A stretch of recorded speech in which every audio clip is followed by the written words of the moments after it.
Chrono Voyager, The Time Rift Wars. In the year 2125, deep inside an underground lab hidden beneath the frozen wastes of Antarctica, a brilliant inventor named Dr. Elias Rain completed the unthinkable. A fully operational time travel machine. Shaped like a crystal sphere with rotating magnetic rings, the device shimmered with raw cosmic energy. With trembling hands and a heart full of dreams, Elias stepped inside, entered coordinates to the far future, and pressed the glowing red button. Boom. The world blurred, twisted, and collapsed into a tunnel of stars and lightning.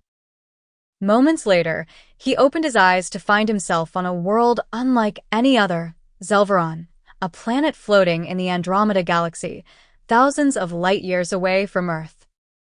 The sky was green. The oceans floated in the air. The ground pulsed like a heartbeat. Elias was amazed. He explored crystalline forests, cities suspended in gravity-defying bubbles, and met beings of light and wind. But not all were friendly. In the shadowed valleys of Zelveron lived the Zorlix, short, war-hardened alien dwarves with glowing yellow eyes. When they saw Elias and his strange machine, they thought he was a metal beast sent by the sky demons. "Destroy the monster," their chieftain yelled. Suddenly, hundreds of Zorlix charged at him. Lasers fired. Spears flew. The forest exploded in fire and smoke. Elias ran for his life, dodging blasts, jumping over cliffs, and activating his suit's emergency shield. But just before he was captured, he shouted, "I come in peace." "I'm not your enemy." Surprised by his language, the Zorlix paused. One of them, a young curious one named Rinku, approached him and touched his machine. It glowed and played back recordings from Earth. That changed everything. The war turned into a bond of friendship. Elias taught them about humanity, and they taught him the secrets of Zelveron's quantum crystals. They helped him repair his damaged time machine. But it took 7 long years. In those years, Elias became a hero among the Zorlix. They carved statues of him, shared their history, and called him Chrono Sage. When the machine was finally fixed, Elias set the coordinates to return home. But something went wrong. Instead of going back to his time, he was pulled further into the past, to the year 1965. He crash-landed in a village outside London. Dazed and confused, he wandered through the streets until he saw a boy playing with a toy airplane. He froze. The boy was his grandfather, young Albert Rain.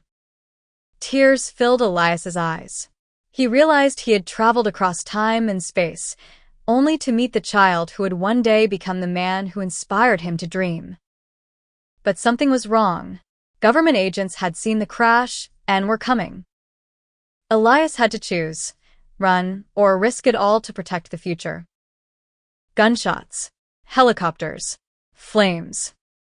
Elias fought back using alien tech gifted by the Zorlix. It was a war of one man against an army, futuristic gadgets clashing with 1960s tanks and soldiers. Amid the chaos, his grandfather ran toward him. "Who are you?" the boy asked. Elias knelt, handed him a small glowing crystal, and said, "One day, you'll understand." Then, with the last spark of energy left, he escaped back to the timeline, leaving behind a legacy hidden in a child's heart. Chrono Voyager 2. Echoes of a lost timeline. The journey back through time was rough. The machine jolted and sparked as Elias tumbled through dimensions. When the light faded, he found himself not in his lab, but in a strange version of Earth, a timeline that had never existed before. Skyscrapers floated. Oceans were purple. Humans had silver skin and glowing eyes. Elias gasped. He wasn't home. This was a broken timeline, a twisted branch of history born from his interference in the past.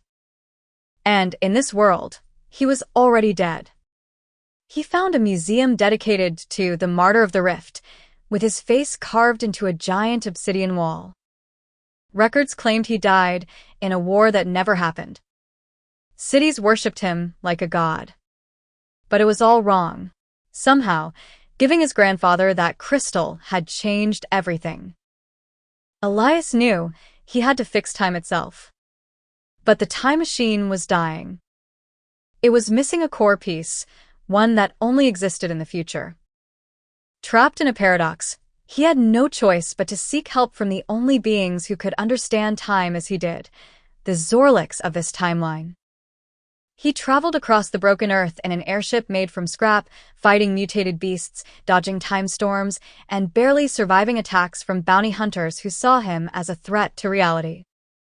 At last, he reached the remains of a Zorlik embassy hidden beneath Mount Fuji.